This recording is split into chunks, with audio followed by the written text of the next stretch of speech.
The guards froze when they heard his final request. A man who'd spent years behind bars, silent, cold, unshaken, didn't ask for freedom or forgiveness. He asked to see his dog.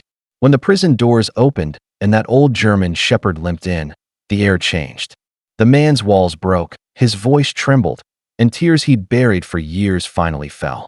No one in that room, warden, guard, or chaplain, was ready for what happened next.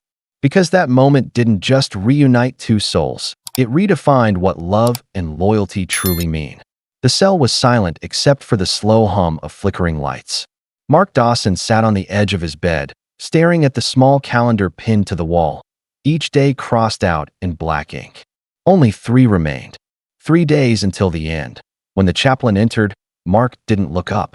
"It's time to discuss your final requests," the man said gently. Some prisoners asked for a meal. Others, a letter. But Mark's voice broke the quiet. "I don't want food," he whispered. "I just want to see my dog." The chaplain hesitated. "Animals aren't allowed inside, Mark." Mark's eyes lifted, haunted, tired, but sincere. "His name's Rex. He was my partner, my best friend. I need to see him just once more." Later that night, the warden sat in his office reading Rex's file, a retired K9, once assigned to Officer Mark Dawson. The dog never adjusted after Mark's arrest, the report said. Still waits by the old patrol car. The warden leaned back, sighing. One meeting can't hurt. The next morning, Mark was told his wish had been granted. He closed his eyes and whispered, "Thank you." For the first time in years, he allowed himself to feel something. Hope. The visitation room was colder than usual that morning. A single chair sat in the center of the floor, chains rattling softly as Mark Dawson was escorted inside.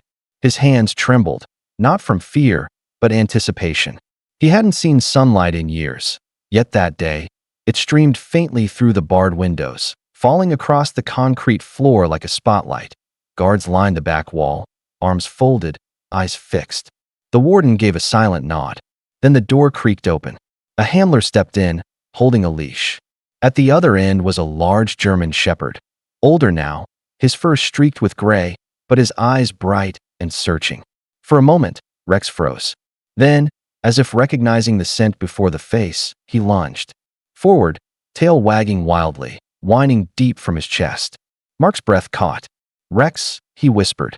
The dog pressed his head against Mark's knees, letting out a soft, broken C-R-Y.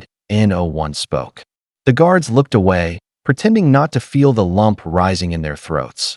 Mark buried his face in Rex's fur, the years of silence finally breaking.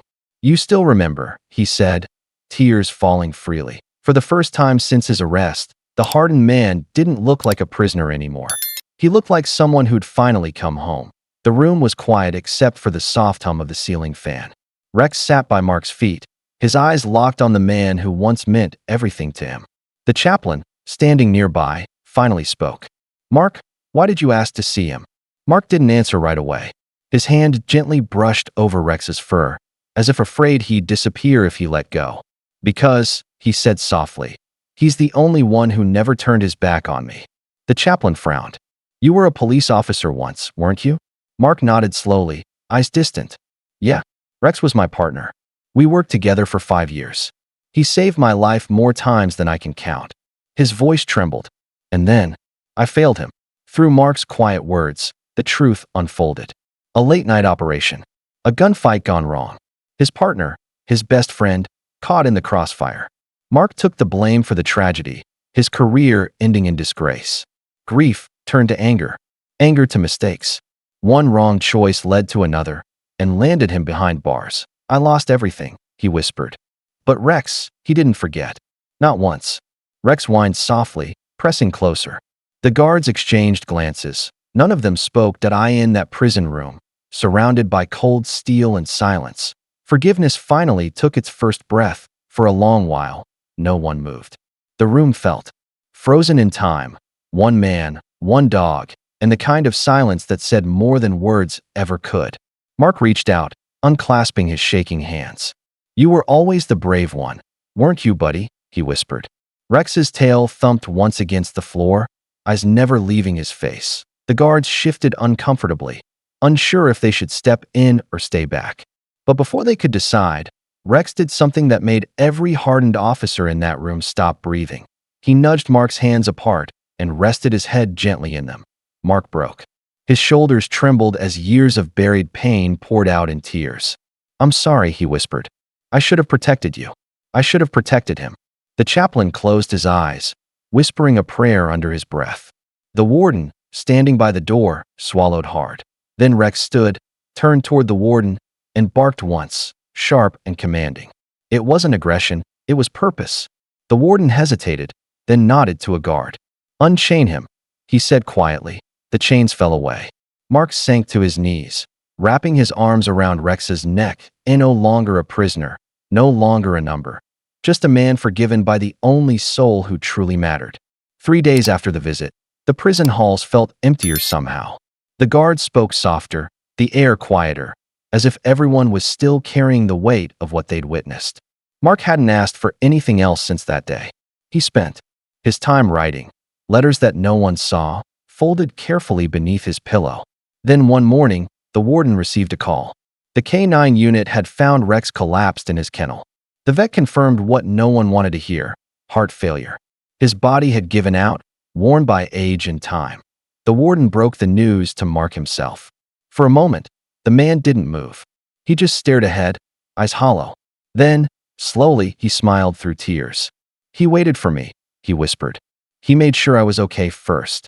That night, guards passing by Mark's cell heard faint sounds, quiet sobs, the kind that come from deep within a broken heart. By morning, Mark didn't wake. The chaplain found him lying peacefully on his bunk, Rex's photo pressed to his chest, a small note beside him. "He saved me twice, once on duty and once in here. Now I can finally go home." The warden stood silently for a long time. "He kept his promise," he murmured. The following week, the prison yard fell silent as the gates opened one final time. Inmates watched from their cells as 2 small caskets were carried side by side, one draped in the faded blue of a police flag, the other in a soft K9 blanket. For the first time in the prison's history, guards and prisoners stood together, heads bowed. The warden stepped forward, voice heavy with emotion. "Mark Dawson made mistakes," he said quietly. "But love doesn't ask for perfection. It asks for forgiveness. And that dog, he never stopped giving it." The chaplain placed the 2 boxes beneath an oak tree just beyond the prison fence. A small plaque was added, engraved with simple words: partners, heroes, forgiven. Months passed, and a story began to spread. A man's final wish and the dog who kept it.